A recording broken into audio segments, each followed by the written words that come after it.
Hello friends, जय हिंद। आज हम लोग सीटेट पेपर 2 जो जनवरी 2024 में हुआ था उसका साइंस वाला पार्ट कंप्लीट करेंगे, जिसके 30 मोस्ट इंपॉर्टेंट क्वेश्चन हम लोग पढ़ेंगे इस वीडियो में, जिससे आप लोगों को अनुमान लग पाएगा कैसे क्वेश्चन पेपर में पूछे जाते हैं। और आप लोग ये कमेंट करके ज़रूर बताना इसमें से कितने क्वेश्चन आपको आ रहे थे। और अगर वीडियो अच्छा लगे तो चैनल को सब्सक्राइब करें, वीडियो को लाइक करें, कमेंट करें। चलिए देखते हैं। यहाँ पर क्वेश्चन दिया गया है, निम्नलिखित अनुच्छेद को ध्यानपूर्वक पढ़िए तथा उस विकल्प का चयन कीजिए जो कि सही प्रकार से दिए गए क्रम में रिक्त स्थानों को भरे। अब यहाँ पे क्वेश्चन है, ध्वनि कंपन द्वारा उत्पन्न होती है तथा भिन्न भिन्न वाद्य यंत्रों के विशिष्ट कंपमान भाग होते हैं। बताया गया कि ध्वनि कैसे उत्पन्न होती है, कंपन द्वारा उत्पन्न होती है तथा अलग अलग जो वाद्य यंत्र होते हैं उनके कंपमान भाग क्या होते हैं, अलग अलग होते हैं। जैसे कि एक्स में बताया गया है, एक्स कोई यंत्र है जिसमें से ध्वनि तानित तारों द्वारा उत्पन्न होती है।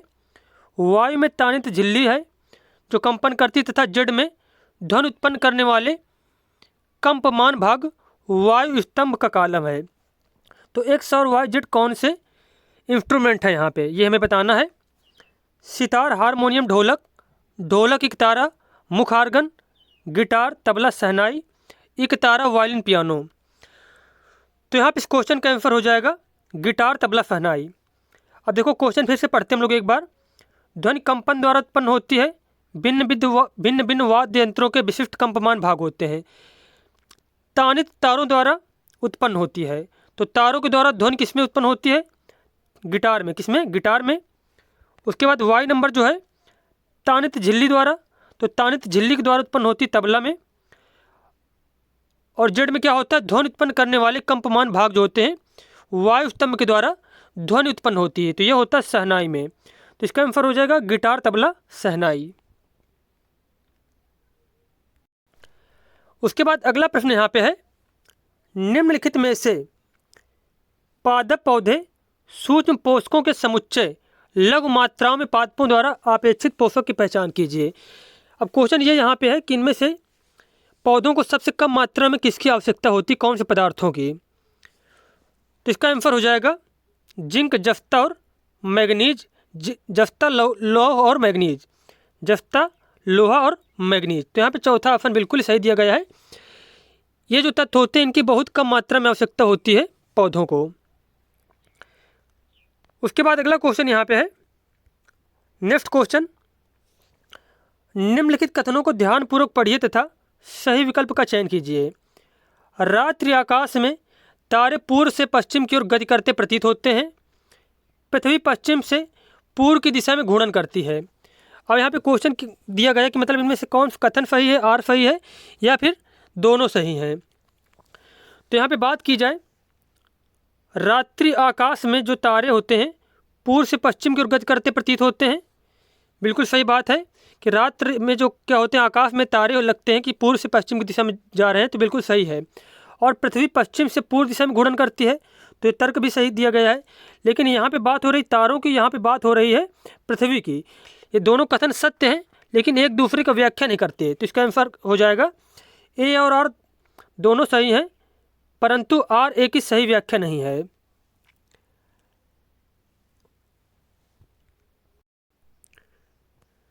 उसके बाद अगला क्वेश्चन यहाँ पे है, निम्नलिखित कथनों को ध्यानपूर्वक पढ़िए तथा सही विकल्प का चयन कीजिए। जैसे कि कथन दिया गया है, रात्रि आकाश में तारे पूर्व से पश्चिम की ओर गति करते प्रतीत होते हैं, तो बिल्कुल सही है ये बात कि रात्रि में जो आकाश में तारे होते हैं वो लगता है कि पूर्व से पश्चिम की ओर गति करते प्रतीत होते हैं, सही है। उसके बाद पृथ्वी पश्चिम से पूर्व की दिशा में घूर्णन करती है, तो ये भी सही है। अब इसमें से ए और आर दोनों सही हैं, आर ए की सही व्याख्या है। ए और आर दोनों सही हैं परंतु आर ए की सही व्याख्या नहीं है। ए सही परंतु आर गलत है। ए और आर दोनों गलत हैं। तो इस क्वेश्चन का आंसर हो जाएगा ए और आर दोनों सही हैं और आर ए की सही व्याख्या, क्योंकि यहाँ पे देखो, यहाँ पे भी तारों की गति की बात हो रही है और यहाँ पे भी क्या होता है, पृथ्वी की घूर्णन करती मतलब पृथ्वी की गति की बात हो रही है, तो दोनों क्या करते हैं, एक दूसरे का व्याख्या करते हैं। तो यहाँ पे पहला ही ऑप्शन बिल्कुल सही हो जाएगा।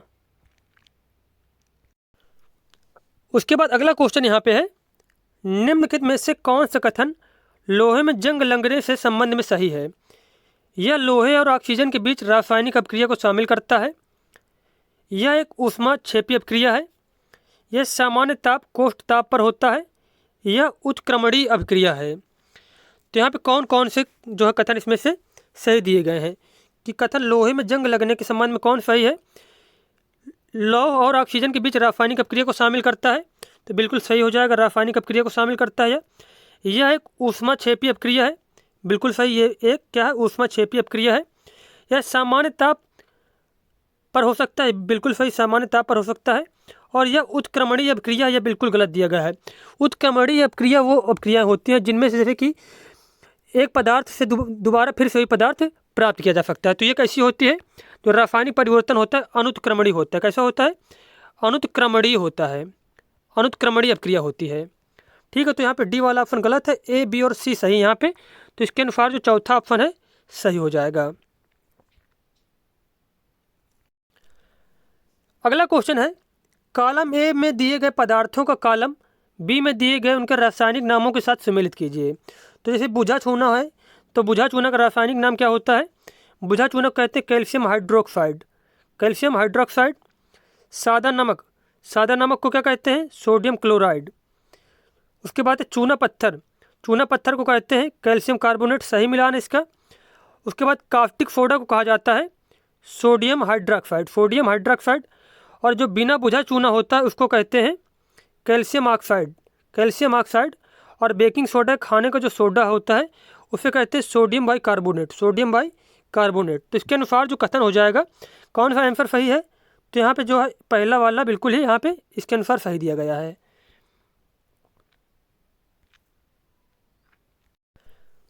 उसके बाद नेक्स्ट क्वेश्चन यहाँ पे है, सही कथनों की पहचान कीजिए। तथ्य एक अवलोकन है जिसे समयोपरि बार बार सही पाया गया है। नियम एक सिद्धांत है जिसे समयोपरि बार बार सही पाया गया है। तो इनमें से बताना कौन सा कथन इसमें सही है। तो नियम एक सिद्धांत है जिसे समयोपरि बार बार सही पाया गया है, तो बिल्कुल गलत बात है। तथ्य क्या है, एक अवलोकन है जिसे समयोपरि बार बार सही पाया गया, तो ए वाला यहाँ पे सही दिया गया है। तो इसके अनुसार आंसर हो जाएगा केवल ए इसमें से सही है।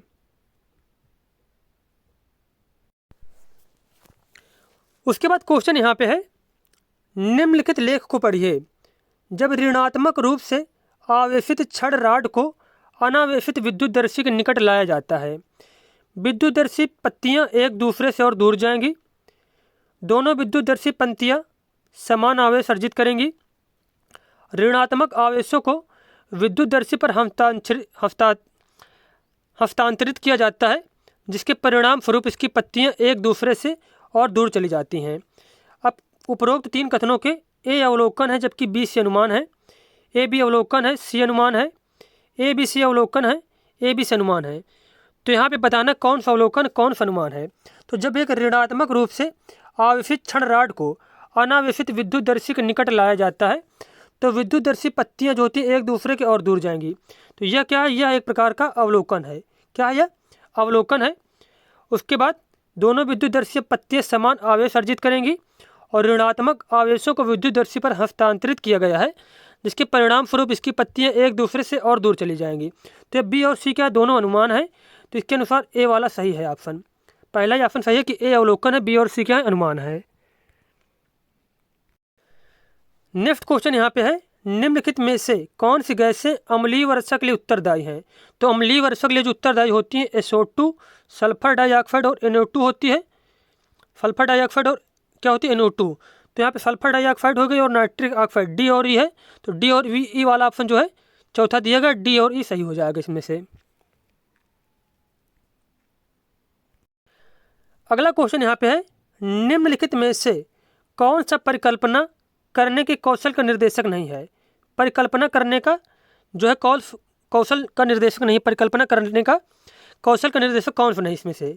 खोजबीन तक लेके जाने वाला प्रश्न, कुछ सिद्धांतों के विषय में अवलोकनों तथा संबंधों की व्याख्या करने का प्रयास करना, सूचना एकत्र करने के लिए ज्ञानेंद्रियों का उपयोग करना, किसी प्रयोग के लिए चरों की पहचान करना। तो परिकल्पना करने के कौशल का निर्देशक यहाँ पे नहीं यह पूछा गया इसमें से।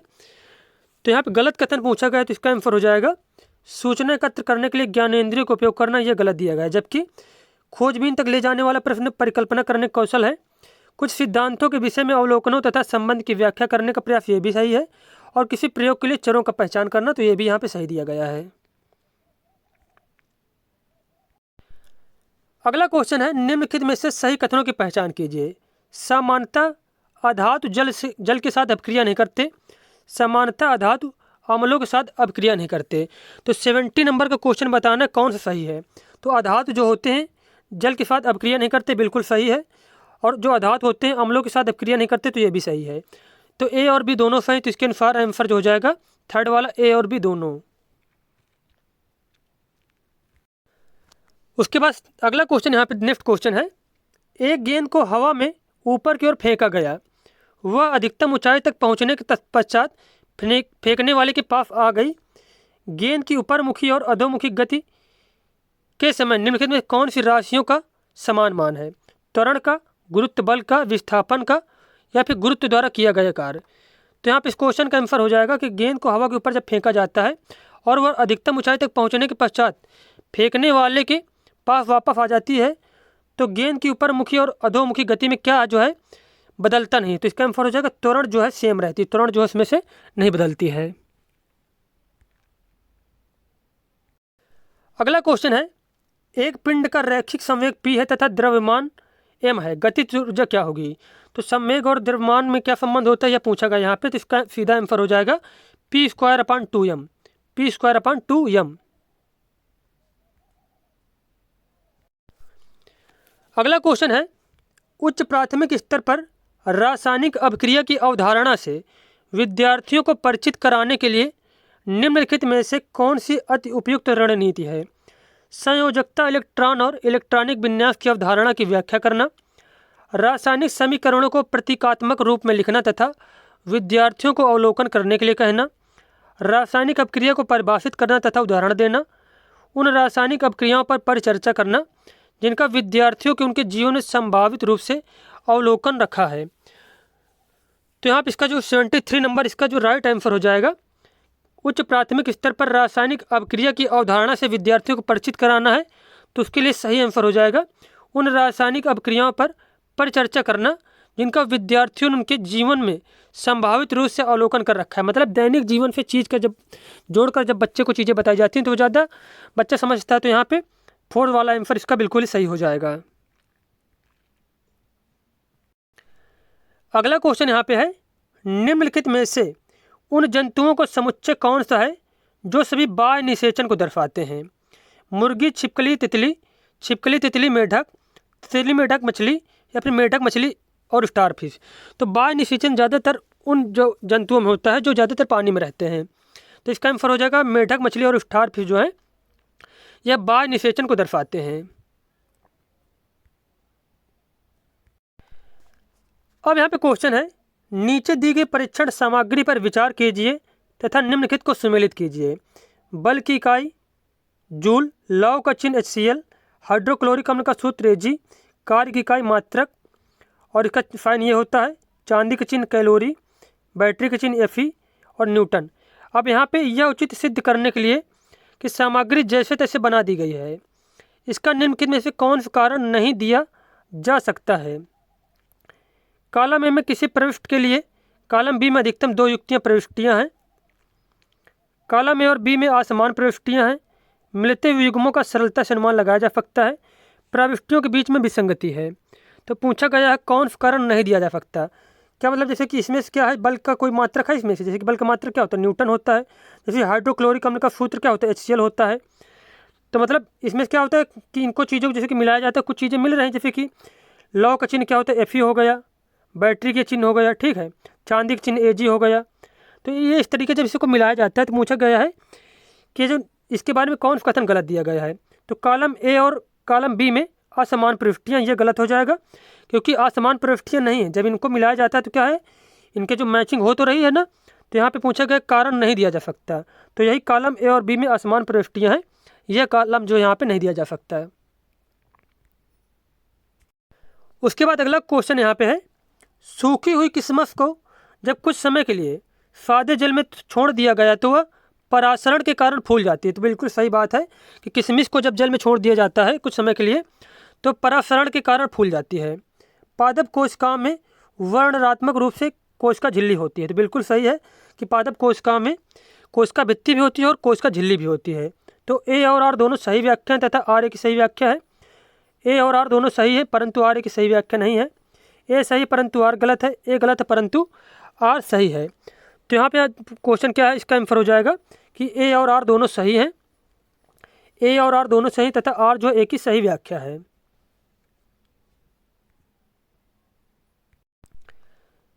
नेक्स्ट क्वेश्चन यहाँ पे है, उच्च प्राथमिक स्तर पर अभावजन्य रोग विषय को प्रस्तुत करने की निम्नलिखित में से कौन सी सबसे उपयुक्त रणनीति होगी? संतुलित आहार की परिभाषा प्रदान करना तथा अभाव की अवधारणा को प्रस्तुत करना, अभावजन्य रोग से संबंधित डॉक्टर के प्रदर्शन की व्यवस्था पर उसका परिचर्चा करना, मानव शरीर में विभिन्न पोषकों और जिन क्रियाओं को निष्पादन करते हैं उसे सूचीबद्ध करना, सामान्य मानव संबंधी रोगों पर परिचर्चा करना। तो यहाँ पे पूछा गया कि उच्च प्राथमिक स्तर पर अभावजन्य रोग जो पढ़ाए जाते हैं तो उसका मेन उद्देश्य क्या होना चाहिए? तो इसका आंसर हो जाएगा अभावजन्य रोग से संबंधित डॉक्टर चिकित्सक के प्रदर्शन की व्यवस्था पर उसका परिचर्चा करना। क्योंकि जैसे किसी को कोई रोग हो रहा है, कुछ दिक्कत हो रही, बीमारी हो रही, तो क्या करना चाहिए? उसको डॉक्टर के पास जाना चाहिए। तो यहाँ पे दूसरा ऑप्शन बिल्कुल सही है। देखते हैं अगला क्वेश्चन। अगला प्रश्न यहाँ पे है, निम्नलिखित में से कौन श्रेष्ठ रूप से विज्ञान संदेहवाद को बढ़ावा देता है कथन की व्याख्या करता है? विज्ञान क्या करता है? संदेहवाद को बढ़ावा देता है। इस कथन की व्याख्या कौन करता है? विषयनिष्ठ आनुभविक साक्ष्यों के आधार पर वैज्ञानिक दावे की वैधता को आंकते हैं। विज्ञान प्रकृति में शुद्ध रूप से आगमनात्मक है। वैज्ञानिक दूसरे वैज्ञानिकों के जांच परिणामों पर विश्वास नहीं करते। वैज्ञानिक उन्मुक्त विचार वाले होते हैं तथा अपने विचारों को रूपांतरित करने के इच्छुक होते हैं। तो क्वेश्चन ये पूछा गया यहाँ पे 78 नंबर में कि जो विज्ञान संदेहवाद को बढ़ावा देता है तो इसके लिए कौन सा कथन व्याख्या करता है इसका? तो इसका आंसर हो जाएगा विषयनिष्ठ। इस क्वेश्चन का आंसर हो जाएगा यहाँ पे विषयनिष्ठ आनुभविक साक्ष्यों के आधार पर वैज्ञानिक दावे की वैधता को आंकते हैं। तो यह क्या विज्ञान संदेहवाद को बढ़ावा देता है, यह कथन जो है इससे संबंधित है। नेक्स्ट क्वेश्चन यहाँ पे है, क्षैतिज अनुप्रस्थ मेज टेबल पर पड़े हुए एक डिब्बे बॉक्स का द्रव्यमान सहित 500 ग्राम है। उस पर लगने वाले बलों के संबंध में कौन कथन सही है? जब जी बराबर दिया गया है 10 मीटर प्रति सेकंड स्क्वायर, उस पर कोई बल कार्य नहीं करता। अधोमुखी दिशा में उस पर 5 न्यूटन का असंतुलित बल कार्य करता है। संतुलित बलों का एक युग्म उस पर कार्य करता है। ऊपरमुखी दिशा में उस पर 5 N का असंतुलित बल कार्य करता है। तो इस प्रकार जब कहीं भी कोई क्वेश्चन आए कि मेज टेबल पर कोई क्या एक डिब्बा रखा हुआ है, उस पर कितने बल लगेंगे, तो इस पर क्या करता है, क्या होता है, उसमें से बलों का युग्म कार्य करता है। तो संतुलित बलों का युग्म कार्य करता है, इस पर संतुलित बलों का युग्म कार्य करता है। अगला क्वेश्चन है, यक्ष एक यंत्र है जिसका प्रयोग कोनों के इर्द गिर्द देखने के लिए किया जाता है और यह वायु के सिद्धांत पर आधारित है। तो किसकी बात की जा रही है यहाँ पे? दूरदर्शक परावर्तन के सिद्धांत पर है, बहुरूपदर्शी अपवर्तन के सिद्धांत पर है, परिदर्शी परावर्तन के सिद्धांत पर, या भी परिदर्शी प्रकीर्णन के सिद्धांत पर। तो इसका आंसर हो जाएगा परिदर्शी परावर्तन। परिदर्शी एक यंत्र है जिसका प्रयोग कोनों के इर्द गिर्द देखने के लिए किया जाता है और यह परावर्तन के सिद्धांत पर आधारित है। तो यहाँ पे तीसरा ऑप्शन बिल्कुल ही सही हो जाएगा। उसके बाद नेक्स्ट क्वेश्चन है, एक्स और वाई गाढ़े काले द्रव हैं जिनका प्रयोग सड़कों को पक्का करने के लिए किया जाता है। एक्स पेट्रोलियम से व्युत्पन्न है तथा वाई कोयले से उत्पन्न है। निम्नलिखित में से कौन सा क्रमशः एक्स और वाई हो सकता है? तो इस क्वेश्चन का आंसर हो जाएगा बिटुमेन और कोल तार। तो बिटुमेन क्या होता है? पेट्रोलियम से प्राप्त होता है। बिटुमेन पेट्रोलियम से प्राप्त होता है और रोड बनाने में काम किया जाता है। और कोल तार जो होता है यह कोयले से प्राप्त होता है और इसका भी कार्य कोयला बनाने में किया जाता है। अगला प्रश्न यहाँ पे है, निम्नलिखित में से कौन सा शिक्षक द्वारा कक्षा में प्रदर्शन को कार्यान्वित करने के संबंध में वांछनीय नहीं है? वांछनीय नहीं मतलब है कि जरूरी नहीं है। कक्षा में कार्यान्वित करने से पूर्व प्रदर्शन का अभ्यास करना, समय पूर्व ही उन अनुबंधों संबंधों पर बल देना जिनका निर्माण करना विद्यार्थियों के लिए आवश्यक है, प्रदर्शनों को व्याख्याओं से संपूरक करना, या परिचर्चा के साथ प्रदर्शन का अनुमान लगाना। तो पूछा गया इसमें से कौन सा जरूरी नहीं है। तो इसका आंसर हो जाएगा समय पूर्व ही उन अनुबंधों संबंधों पर बल देना जिनका निर्माण करना विद्यार्थियों के लिए आवश्यक है। तो इसका यह ऑप्शन क्या गलत हो जाएगा? इसलिए गलत हो जाएगा कि मतलब समय से पूर्व मतलब विद्यार्थियों को कब जरूरत पड़ेगी उस चीज़ को ये ना सोचना, मतलब पहले से उस चीज़ के बारे में बता देना। तो ये क्या बिल्कुल गलत है। जबकि कक्षा में कार्यान्वित करने से पूर्व प्रदर्शन का अभ्यास कराना चाहिए। कोई क्रियाकलाप कराने से पहले उसका का अभ्यास करा दिया जाए। प्रदर्शनों को व्याख्याओं से संपूरक करना ये भी सही है, और परिचर्चा के साथ प्रदर्शन का अनुगमन करना ये भी सही है यहाँ पे। नेक्स्ट क्वेश्चन है, निम्नलिखित में से कौन सा कथन सही है? खाद की अपेक्षा उर्वरक पोषकों के संबंध में अधिक समृद्ध होते हैं। उर्वरक मृदा की जल धारण क्षमता में वृद्धि करते हैं। उर्वरकों में मृदा को प्रचुर मात्रा में हिमस प्राप्त होती है, और उर्वरकों से मृदा में मित्र जीवाणुओं की संख्या में वृद्धि होती है। तो इसमें पूछा गया कौन सा कथन सही है? तो इस क्वेश्चन का आंसर हो जाएगा खाद की अपेक्षा उर्वरक जो होते हैं पोषकों के संबंध में अधिक समृद्ध होते हैं। खाद की अपेक्षा उर्वरक जो होते हैं उनमें क्या होता है, पोषक तत्व अधिक मात्रा में पाए जाते हैं। अगला क्वेश्चन यहाँ पे है, उस समुच्चय को ढूंढिए जो कि कॉलम ए में पादपों का उनके द्वारा प्रदर्शित अलैंगिक जनन की विधि के साथ सही प्रकार से सुमेलित करता है। जैसे कि गुलाब, तो गुलाब की जो है जनन की विधि क्या होती है? तो गुलाब की जनन विधि होती कायिक प्रवर्धन। क्या होती है? कायिक प्रवर्धन। खमीर की क्या होती है? खमीर की होती है मुकुलन। फर्न पर्णांग की जो होती है इनकी होती है बीजाणु रचना। और स्पाइरोगारा की क्या होती है? खंडन। स्पाइरोगारा क्या होती है? खंडन। तो इस क्वेश्चन का आंसर क्या हो जाएगा? तो एक बार देख लेते हैं कि पहले का क्या होगा। पहले का पाँचवा, जैसे कि ये दोनों चौथा दिया तो ये तो गलत हो जाएंगे। इनमें दोनों में पाँचवा दिया गया है। उसके बाद बी में क्या है? खमीष्ट। तो खमीष्ट का मिलेगा मुकुलन से। तो बी में पहला दिया गया है तो यही वाला सही हो जाएगा। ए नंबर इसमें से पहला सही हो जाएगा। तो गुलाब जो होता है, गुलाब की जो जनन की प्रक्रिया होती है कायिक प्रवर्धन कहलाती है। खमीर की मुकुलन। फन पर्णांग जो होते हैं उनको कहा जाता उनको मतलब उनकी जो जनन प्रक्रिया होती है बीजाणु रचना। और स्पाइरोगारा क्या होता है? स्पाइरोगारा एक प्रकार का शैवाल होता है। अगर स्पाइरोगारा न देकर पूछ लिया जाए कि शैवालों में अलैंगिक जनन की प्रक्रिया क्या है, तब वह होती है खंडन। नेक्स्ट क्वेश्चन है, निम्नलिखित में से कौन सा पादप रोग जीवाणु द्वारा होते हैं? गेहूं में घुन लगना, गेहूं का किट, या फिर सिट्रस टैंकर, या फिर भिंडी की पीत सीरा किरमीर। तो यहाँ पे सिट्रस टैंकर जो है यह होता है जीवाणु द्वारा, बैक्टीरिया के द्वारा। तो इसका आंसर हो जाएगा केवल बी। उसके बाद नेक्स्ट क्वेश्चन है, अधिकतम और न्यूनतम प्रतिरोध के बीच अंतर जो कि 1/3 ओम के 3 प्रतिरोधों को जोड़ने के द्वारा प्राप्त की जा सकती है। तो यहाँ पे इसको जो मतलब सॉल्व करेंगे तो इसका आंसर क्या आएगा? इसके लिए फिर जो प्रॉपर रूप से क्लास चलाई जाएगी तब एक जो है क्वेश्चन वगैरह सारे सॉल्व कराए जाएंगे। आज जो है बस इनमें जो क्वेश्चन वगैरह उनको सॉल्व करा देंगे। उसके बाद फिर ये जो न्यूमेरिकल वगैरह है फिर अगले दिन हम लोग पढ़ेंगे। तो यहाँ पे इसको सॉल्व करेंगे तो आंसर आ जाएगा 8/9 पाई, 9 ओम मतलब। अगला क्वेश्चन है, एक शिक्षिका अपने कक्षा 6 के विद्यार्थियों को शरीर में गति पाठ पढ़ाते समय निम्नलिखित प्रतिबिंब दिखाती है। जल यात्रा करती नाव, तैरती मछली और एक उड़ता हवाई जहाज। वह तत्पश्चात विद्यार्थियों को प्रतिबिंबों की आकृति एवं गति के प्रकार को प्रतिबिंबित करने के लिए कहती है। उत्तर देने के लिए विद्यार्थियों द्वारा निम्न में से किनको संभावित रूप से नियोजित किया जाएगा?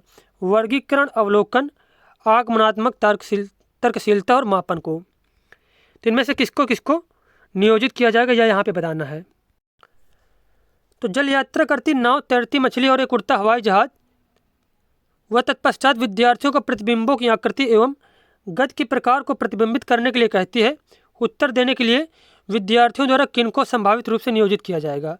तो उनके द्वारा अवलोकन को नियोजित किया जाएगा और आगमन तर्कशीलता को। तो यहाँ पे बी वाला ऑप्शन सही हो जाएगा। अगला क्वेश्चन है, कहा जा सकता है कि निम्नलिखित में से बीज प्रकीर्णन ने पादपों को लाभ पहुँचाया सिवाय अति संकुलता, सूर्य के प्रकाश, जल एवं खनिजों के लिए प्रतिस्पर्धा टालने के, नए आवासों में अपनी पकड़ बनाने के, नई किस्में उत्पन्न करने के। तो इस क्वेश्चन का आंसर हो जाएगा, कहा जा सकता है कि निम्नलिखित में से सभी में बीज प्रकीर्णन ने पादपों को लाभ पहुँचाया है सिवाय अति संकुलता के, सिवाय अति संकुलता के। अगला क्वेश्चन है, न्यूटन के गुरुत्वाकर्षण के सिद्धांत को एक उत्कृष्ट सिद्धांत मानने के पीछे निम्नलिखित में से कौन सा सर्वाधिक उपयुक्त कारण है? यह कम धारणाएं बनाकर बड़ी संख्या में प्रेक्षणों की व्याख्या करता है। इस पर पूर्ण प्रयोग से पश्चात ही पहुंचा गया है। इसे परिशुद्ध गणित भाषा का प्रयोग करके सूत्रबद्ध किया गया है। इसे दीर्घ समय अवधि में विकसित किया गया है। तो जो न्यूटन का गुरुत्वाकर्षण सिद्धांत है, इसका सर्वाधिक उपयुक्त इसलिए माना गया है कि यह कम धारणाएं बनाकर बड़ी संख्या में प्रेक्षणों की व्याख्या करता है। तो पहला ही ऑप्शन यहाँ पे बिल्कुल सही हो जाएगा। उसके बाद हमारा नेक्स्ट और लास्ट क्वेश्चन यहाँ पे है, निम्नलिखित कथनों को ध्यानपूर्वक पढ़िए तथा सही विकल्प का चयन कीजिए। रेयान एक संश्लिष्ट तंतु है। रेयान को बिना किसी प्राकृतिक कच्चे माल के प्रयोग से बनाया जाता है। तो यहाँ पे बात कीजिएगा रेयान की, तो रेयान बनाया जाता है सेलुलोज से। किससे बनाया जाता है? सेलुलोज से बनाया जाता है, और इसको कृत्रिम रेशा भी कहते हैं रेयान को। तो रेयान एक संश्लिष्ट तंतु है, ये बिल्कुल सही है। रेयान को बिना किसी प्राकृतिक कच्चे माल के बनाया जाता है प्रयोग से, तो ये गलत है यहाँ पे। तो इसका आंसर हो जाएगा S1 सही है और S2 गलत है। तो S1 सही है और S2 गलत है, तो सेकंड वाला ऑप्शन यहाँ पे सही हो जाएगा। तो हमारे सारे क्वेश्चन कंप्लीट हो गए। मिलते हैं नेक्स्ट वीडियो में। धन्यवाद।